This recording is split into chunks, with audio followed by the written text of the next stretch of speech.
হাদি খাঙ্কির ফোলার প্রত্যেকটা কথা রক্ত, মনে করেন যে সিঁড়ি চামড়া সিঁড়ি রক্ত বাইর হওয়ার মতো।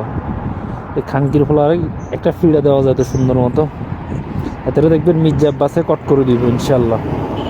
এই কল রেকর্ড থেকে আমরা যা বুঝলাম, জুলাই যোদ্ধা হাদিকে আরো আগে থেকেই টার্গেট করা হয়েছে। এখানে বিএনপির স্থায়ী কমিটির সদস্য মির্জা আব্বাস, ওনার নামও কিন্তু এসেছে যে মির্জা আব্বাস কট করে দিবে। আর জুলাই যোদ্ধা হাদির প্রতি অনেক রাগ ক্ষোভ জমা ছিল, যে কথাগুলো বলতেছিল কার কথা সেটা জানি না, তবে এই ভয়েস রেকর্ডটা ভাইরাল হয়েছে। সেখানে বলতেছে যে জুলাই যোদ্ধা হাদি ওর কথা শুনলেই একদম গায়ে জ্বালা পড়া শুরু হয়ে যায়। তো এই জন্যই মূলত ওকে টার্গেট করেছে। এখন পর্যন্ত জুলাই যোদ্ধা হাদির শেষ আপডেট, জুলাই যোদ্ধা হাদির অবস্থা কিন্তু সংকটাপন্ন। উনি জীবন মৃত্যুর সন্ধিক্ষণে আছেন।